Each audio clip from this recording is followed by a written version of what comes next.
One of the main areas of confusion about the credits for Atari Inc. games is the Atari 5200. Atari's 1982 game console was quickly developed to combat the threat from Intellivision and ColecoVision. It was based on 3-year-old hardware, and it was a system that should have been released in 1979. Many of the developer credits for Atari 5200 games are simply not known. When Soundtrack Specialist made his request on Twitter for GCC credits, he was specifically asking for Atari 5200 credits. Intertwined with the Atari 5200 is the Atari 400, 800, XL, XE, and XEGS. This was Atari's line of magnificent 8-bit computers, and they shared an architecture with the Atari 5200. In fact, the original Atari 400 from 1979 was designed as a game system that could replace the Atari 2600.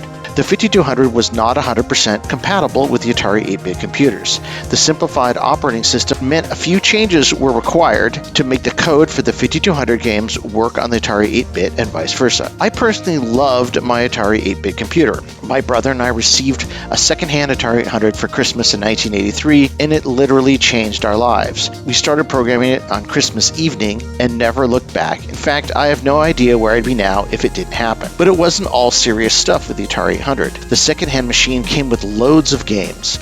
I was mesmerized by the nearly arcade-perfect versions of Kix, Vanguard, Dig Dug, and many more. It made my 13-year-old self want to learn programming as fast as possible so I could realize my dream of working for Atari making games. Little did I know that many of those very same arcade games I played in my Atari 800 were not created by the wizards of Silicon Valley, but instead far away in Cambridge, Mass, in the nondescript Athenaeum House office on 215 First Street, the headquarters of GCC. Lost Credit: The Secret Atari Heroes of GCC, Part 2.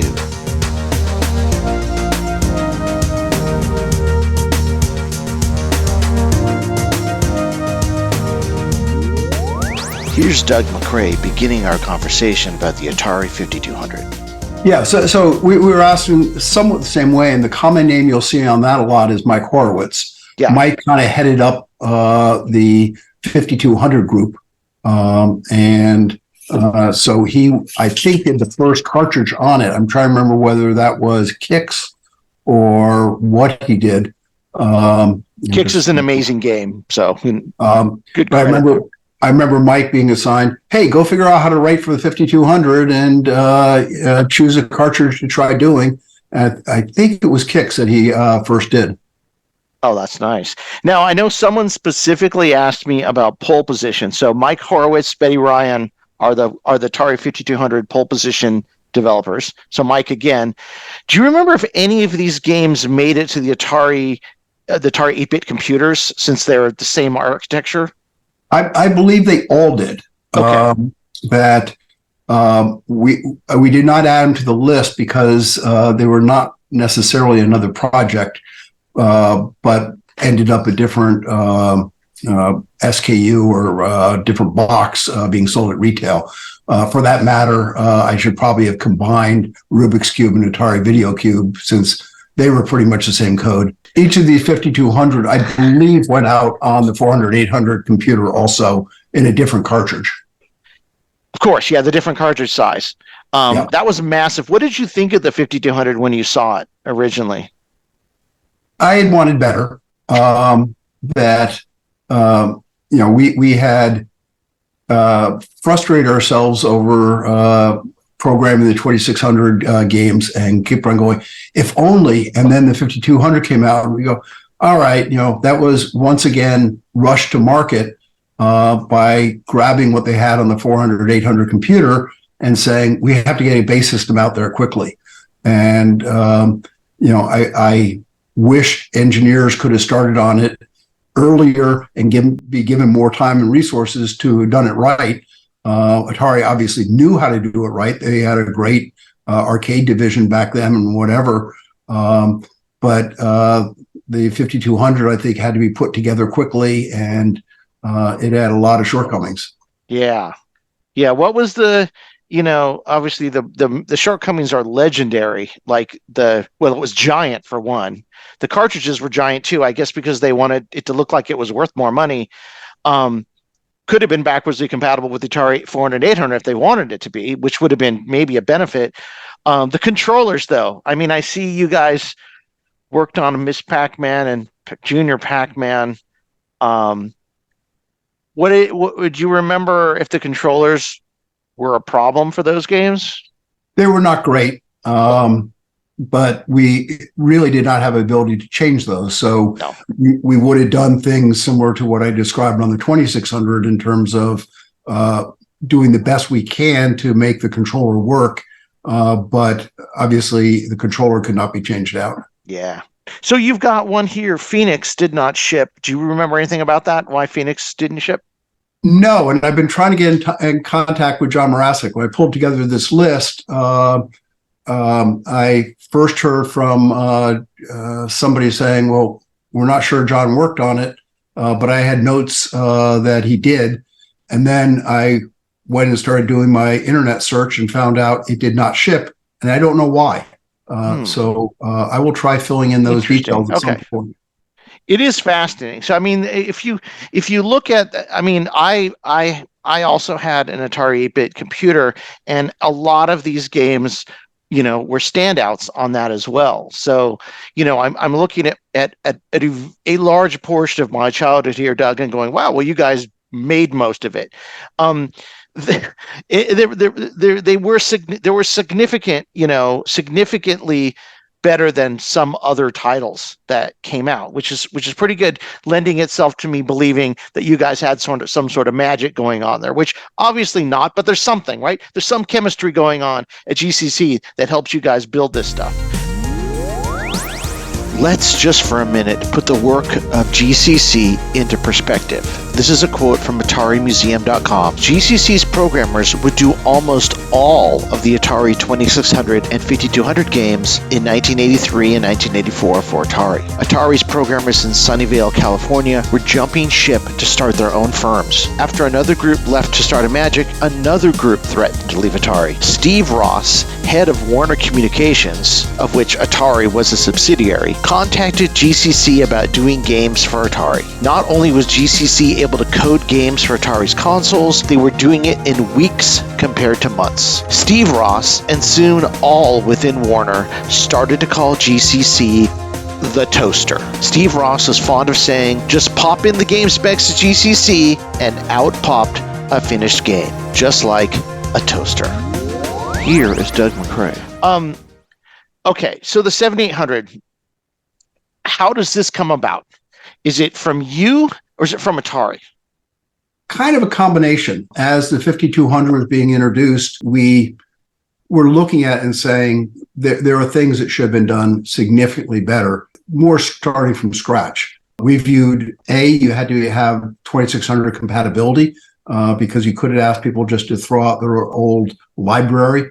Some people said, well, I'll just hook up 2 boxes, but that wasn't a very elegant solution. So we viewed it, compatibility on the 2600 was important. And then as we started saying, what does it have to do in terms for gameplay, we went through many of the existing arcade games and said, all right, we have to do a reasonable reproduction of each of these arcade games. And we probably had 20 on the list. The toughest one on the list was Robotron. Here is Michael Feinstein. And I would play Robotron during my, lunch break in the middle of the day, and I would break a sweat. I was playing that game so intensely. I loved it, So it was just, I think there's an intensity to Robotron that very few games can match. And you could not recreate that on the 2600 in any reasonable way. Impossible. Right? Even hard on the 5200 too, probably. Yeah, no. But so the thing that I think was great is because one, we had all this experience with all these different kinds of games that, collectively needed all different kinds of capabilities. And we knew all the constraints of the 2600 and where all the problems were. We're trying to, use a system that primitive. It helped us really think, what do we really want? Like, what's our wish list of capabilities? To be able to do all these games and to make them feel really like the arcade game. Here is Doug Macrae. So was it a goal to be able to replicate Robotron? Yes. So Tom Westberg, who was kind of the lead hardware engineer on the 7800 system, was a Robotron fanatic. And so the original kind of target spec of what the 7800 had to be able to do was to support 80 sprites on the screen so you could do Robotron. Now let's put that in perspective. The Atari 8-bit computers could do 4 sprites and 4 missiles. The 2600 could really do 2 sprites, 2 missiles, and a ball. Even the NES was like 8 sprites per line was what they could do. But you're talking about 80 sprites on the screen all the same time in arbitrary locations. Correct. It meant that the whole programming and how you do it was going to be done in a different way, with display lists and then eventually display lists and all kinds of bizarre concepts. But Robotron was one of the ones really driving it, say, okay, if you can do that, you can do most games. And so that was kind of the standard bearer for what the hardware had to be able to do. But the other fascinating thing we had going for us when we were doing the 7800 is we were developing the hardware and software in parallel, right. Which can be a nightmare, but it can also be an amazing opportunity to have the software people make requests saying, okay, so this is what you originally designed in the or are designing in the hardware, but I can't do this.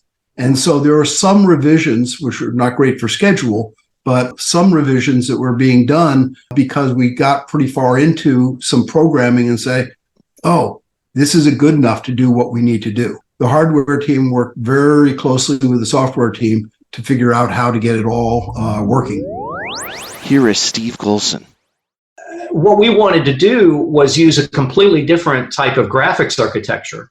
Everything was this, what we call player missile graphics. Yeah, like hardware sprite based or something. Hardware sprites, right? That's what TIA was. That's what even 5200, the PAM 400, 800. It was just more sophisticated sprites, players, and missiles. Oh, and then you got a background, a play field.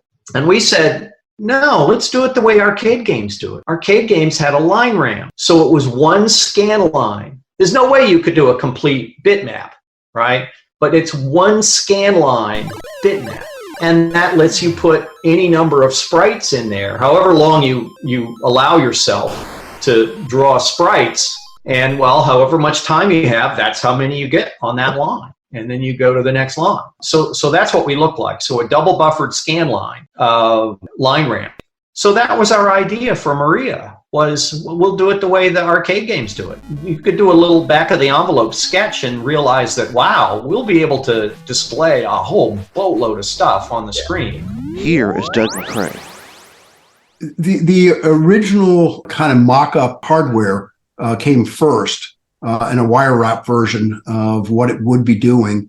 The software was being written for several games to start trying that out, and also had a software version to try editing the game and whatever. So it was just pieces all coming together in parallel, which is a total chaos and a lot of fun, and produced amazing ability to do graphics that I would not have thought would happen at the very beginning of the project. I believe there was going to be a new sound chip in there. And it didn't make it in. And do you know what happened there? Yeah, we were working on it. It was coming. It was secondary to the Maria graphic chip that we were working on. It was called Gumby, after Pokey. Once again, stupid puns. Chip was behind, and we were also getting too expensive for the base unit. And we were getting better sounds out of the TIA than we were on the 2600 because we were more free to use processing power and ROM on that. You've got on this list Ball Blazer and Rescue and Fractus. I know Rescue and Fractus was also didn't ship. Those are LucasArts games. Did you work with LucasArts on that, or was it just copy this as best you can? No, we were working with LucasArts. I think there are quite a few trips out to California to kind of compare notes and think about what should be done. I wanted to find out, do you know if all of these games were actually finished before the blow up at Atari, or if there's a possibility that some of them got shipped not quite finished? I think a few of them were not finished. When we say not finished, there's probably not a lot to go. I think Ball Blazer and maybe Rescue and Fractalist got finished up or worked on separately after, but I'm not sure that happened to any of the others as I'm just down the list. So they were, as far as you know, most of the games were done by the time I don't know what you call it, your contract with Atari was over. Well, the contract never really ended. The 2 years I said initially, the 50,000 quickly got into a new contract as we started pouring out lots of games and trying to expand. We were, by the end of 1984, we were about 70 engineers in Cambridge, helping do all these projects and whatever, and having many engineers on them in parallel. And so our whole agreement with Atari and Warner Communications had grown over that time to allow us to be doing all of this programming. Here is Michael Feinstein. So you worked on Desert Falcon. Is that a game that Atari designed or that you guys came up with? That was an original game. Okay, so we had, there was a game called Zaxxon. Yep. In the arcades, which is like same kind of 3D perspective. And we didn't do Zaxxon. We didn't have the rights to do Zaxxon for the Atari 2600 or 5200. And so we never did that 3D perspective kind of game. So we said, we want to do one. Let's do one original game, and that was Desert Falcon. And so the general look, it doesn't look like Zaxxon in some ways, but the idea of that 3D perspective from the side, you can gauge how high things are because there's a shadow. And then we just went crazy on the gameplay in terms of, both, we decided I don't remember how we decided. We decided very early on that it was going to be this Egypt motif. Yeah. And then, Desert Falcon pretty quickly became the name. But the idea, how the gameplay worked kept on evolving, right? So there's, things to fly through and around. And then we ended up deciding like the bird, which is like the character that you're controlling, the falcon, was really important. And we gave that bird a ton of personality. So if you spend time with that game, the bird walks, hops, swims, flies, flips over and dies on its back when it gets shot. After this earlier interview with Michael Feinstein, I went back and played Desert Falcon, only to discover that I had missed the game when it originally came out, and I loved it.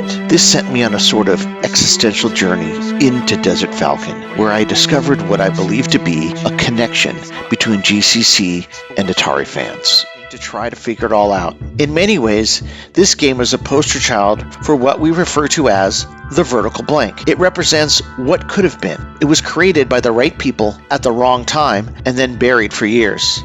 If this is what GCC was making in 1984, I just wonder what amazing stuff they would have pushed the 7800 to do by 1987. Desert Falcon now holds a new place for me. I crave playing it to learn all of the combinations and see what lies beyond level 4, the highest level I've achieved. I now know that it was the last great project that the video game masters at GCC made for Atari, and Atari didn't even care. In July 1984, GCC must have felt abandoned by Atari as developers, just like we did as fans. GCC are the mirror image of Atari fans. Maybe that's why I'm so fascinated by them. They are we, and we are them. And that's why the idea of this connection, honestly, birthed this movie you are watching right now.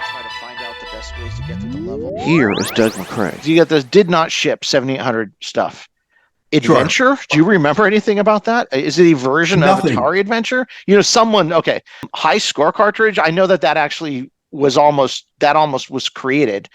Yeah. So basically, all 7800 games had to in our lab work with the high score cartridge, which we had many prototypes floating around, where it would write out the high score, a whole high score table for each game. We always viewed that was a lot about what the arcade was about, is being able to put your name up if you're the best. And so we wanted to do that. We could not burden each of the game cartridges with a memory that could last from losing its power.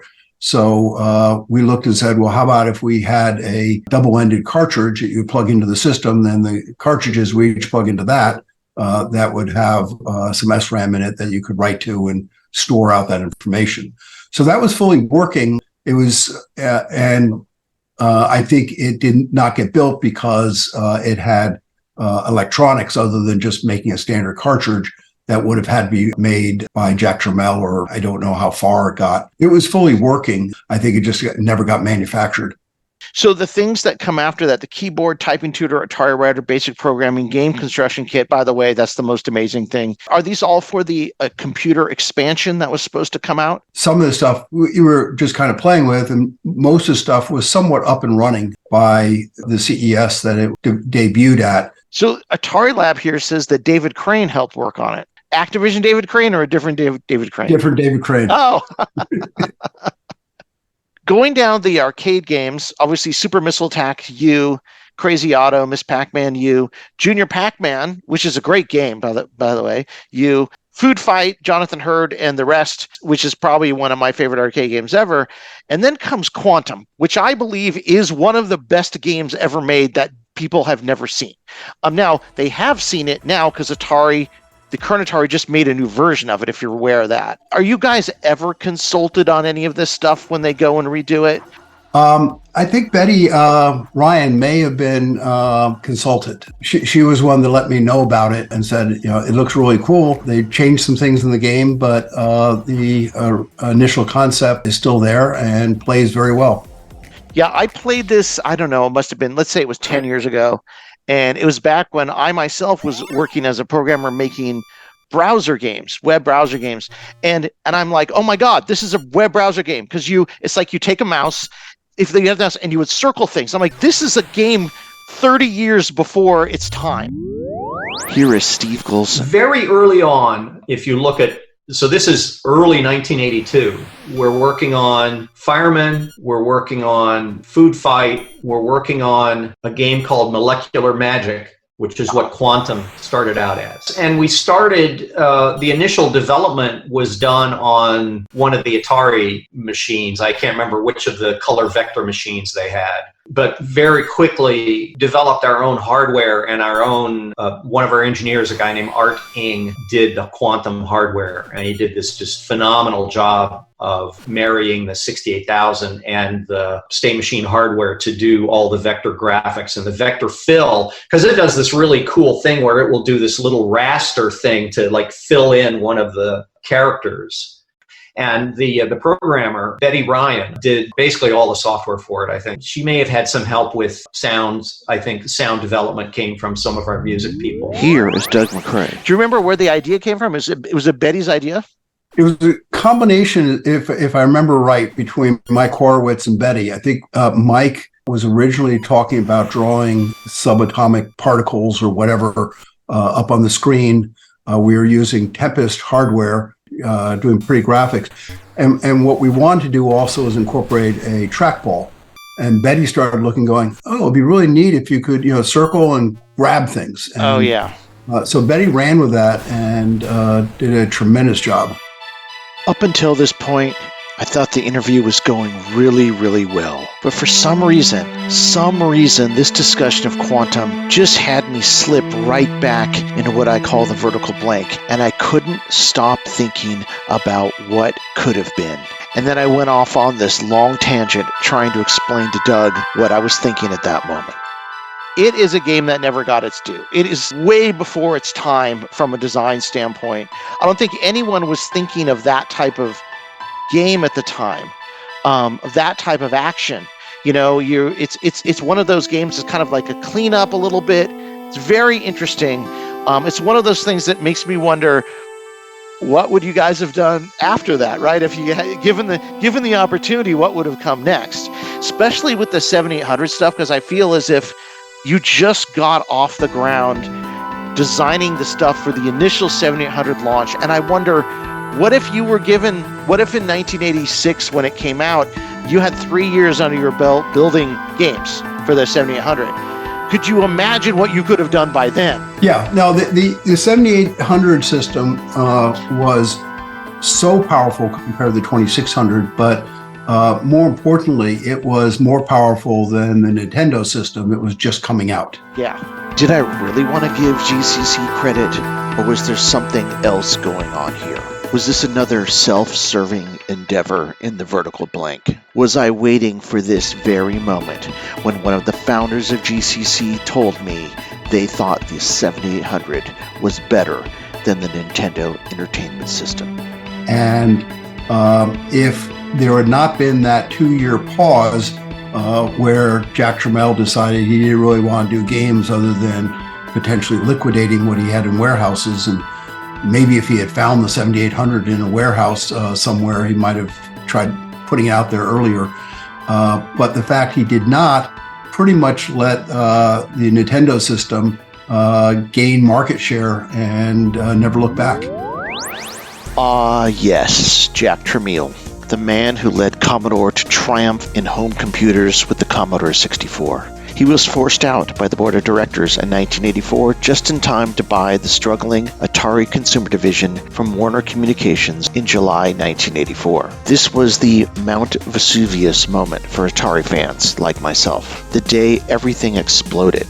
The day the golden age of Atari's video games was trapped in suspended animation. Jack Tramiel had very little interest in video games. He wanted to build his 16-bit Atari ST computer as a rival to the Commodore Amiga. I have mixed feelings about him myself. He gave my brother and I an entry into the world of next-generation computing by pricing the ST far below competitors, allowing us to sell our Atari 800 to buy a 520 ST in 1987. But at the same time, he neglected Atari's video game business, including GCC's Atari 7800. And while it's debatable which system, the 7800, NES, or Sega, was more powerful in 1984, the truth is, Tramiel never gave the 7800 the chance it needed to prove itself. Instead, he created a vacuum, allowing clever and creative rivals to fix the mistakes of the past and take Atari's place as the king of video games.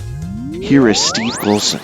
In order to ramp up your production to be ready for Christmas sales, which have to be in the stores by September, October. So May of 84 is the huge unveiling of 7800 and 14 cartridges, high score cart. They talk about the home computer, all of this stuff for Christmas. They tell the prices, everything, and all of it came from GCC, all of it. So that was going to be Christmas of 84. That was going to be the future, right? Yeah. Right there.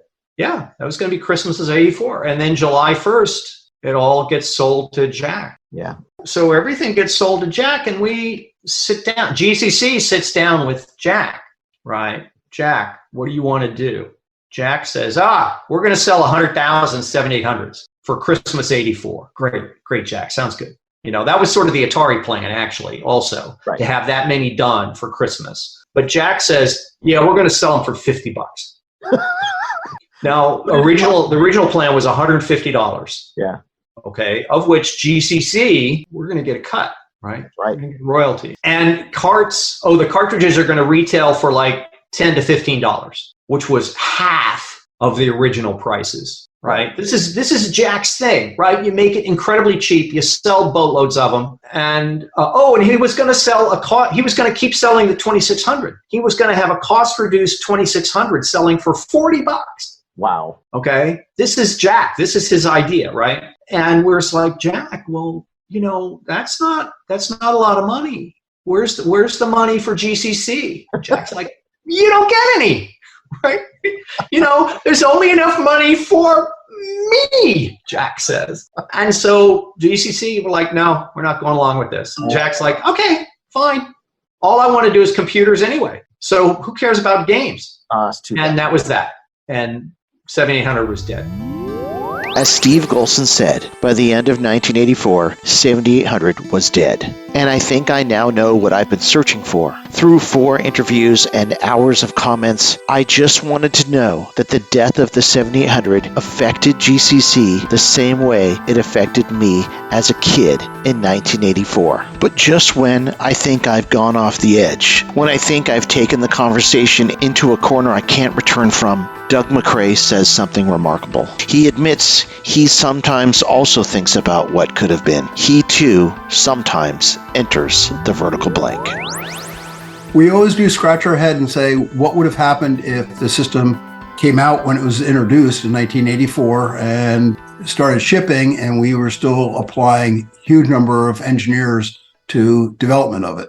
And I think Nintendo may not have even happened, or would have happened in a much different way. And Atari could have still been in the driver's seat in terms of owning the market and benefiting from, really being the leader in the game systems. And with that comment, it all came back into perspective. My goal was to find the credits. I wanted to find the names of the people, some of which who have been lost to time, who made these games. But there is something still bothering me. It's the idea that the head of Warner Communications, Steve Ross, called GCC the toaster. GCC was not a toaster. GCC was people. People who created an environment where technical feats and artistic endeavors could flourish. People who could have done a lot more if only fate had allowed it.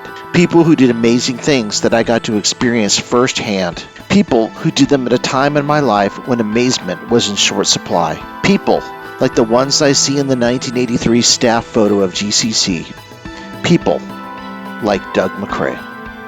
So GCC in 1984, during the Super Bowl, we watched a commercial from Apple about 1984 and the Macintosh.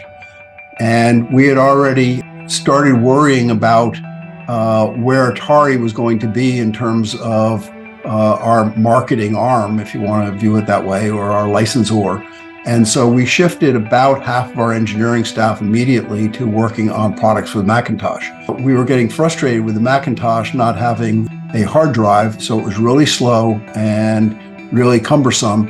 And so we built the first internal hard disk for the Macintosh called Hyperdrive, which sold really well. And then in 1993, I think, I spun off another company from that to do on-screen television guides. At its peak, I had as my customer 19 of the 20 largest consumer electronic companies in the world that made televisions. All of them were paying us money to license our technology to go inside the televisions.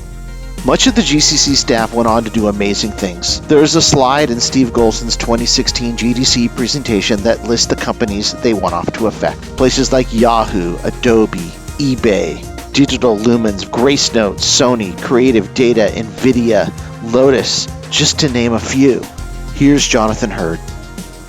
So I joined another startup, but a year and a half later, I was back at GCC because they had created this internal hard disk for the Apple Macintosh called Hyperdrive. Oh. And we ended up having a company that grew to be a $50 million-ish range supplier of Macintosh printers and hard disks. So it was a GCC branded, GCC Core Days. And then I got into Harvard Business. When I got out, I was a marketing executive, including time at GCC, my third stint there. And then I was looking around for the next thing, and I thought, hey, I went to Harvard Business School. I should look into being a strategy consultant to see if that's a possibility. And I got hired by a strategy consulting firm called Mercer Management Consulting. Wow. So for the past 26 years, I've been a strategy consultant, but my current firm is called Altman Valandry and Company.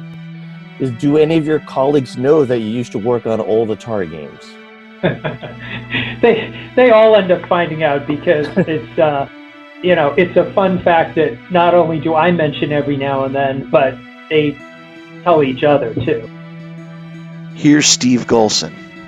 But then by end of 84, all the game stuff is gone. Huge layoff. Lots of people are gone. And you're left with this much smaller company that's focused on Macintosh. Well, and you were still there, right? So let's. Oh, no, I got laid off. Oh, you did? Oh. Yeah, I got laid off. Yeah. So I went back to school, got my degree. Oh, that's cool. Sure. Good job.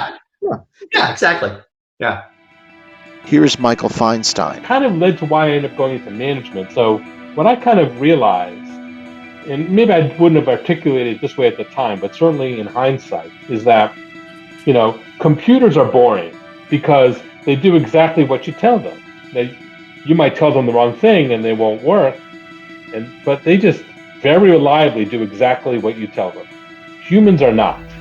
Humans are way more complex. They don't do what you tell them. You could tell them the same thing 3 days in a row and they're going to do different things. They're much more complex systems. And I was like, I'm intrigued about how to manage and work with humans because it's so much harder. Here is Doug Macrae. This is a pretty incredible list of stuff that you provided. And I know it's not done, but when you see this list of what you guys did, how does it make you feel? Oh, we were having the times of our lives back then. It was so exciting to be able to work with all the engineers we had, all enjoying what they were doing, pushing the limits. And it really felt like each cartridge was even better than the last that we did, particularly for 2600, because we kept on getting better. And it is surprising that you can get better and better and better on the same hardware. But you learn tricks and you push yourself more, and people share a lot of information about, oh, we tried this and this is what happens. 2600, kept getting longer legs to keep going. When I went back and started looking at all these names and trying to pull together the list, you go, wow, this was a really stellar team that was put together because we all enjoyed what we were doing and all pushed ourselves to make better and better games. And it was a fascinating time. I wished it would last another year or two or maybe 10. After interviewing 4 people from GCC and hearing hours of their remarkable stories, I feel like their story has been cracked, maybe just a little. Soon we'll have the credits updated and published around the internet, and for me, one of the last mysteries of the golden age of Atari will finally be solved. So maybe this is the end. Maybe now this job is done. The vertical blank will be closing. With no mysteries left, is our job truly over? I look at the credits list again. Well, maybe not everything is solved. For example, I still can't get over the fact that Steve Szymanski was working on basic programming and game construction kit for the Atari 7800. Just imagine how amazing those would have been if they came out in 1984. I mean, what if Atari never went out of business in 1984? What if game construction kit came out? What if?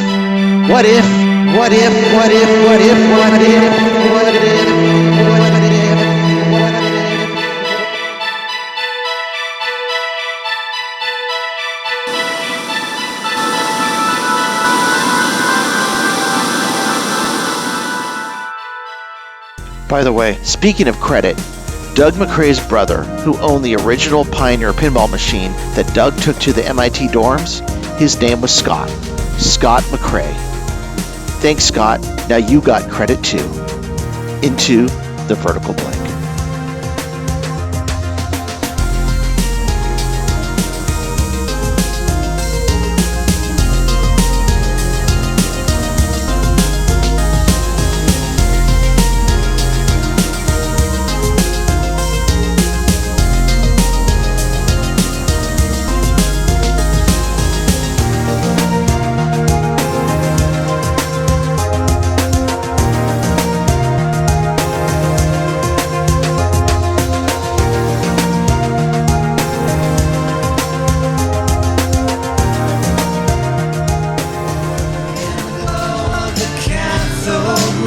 Every game we play on our 2600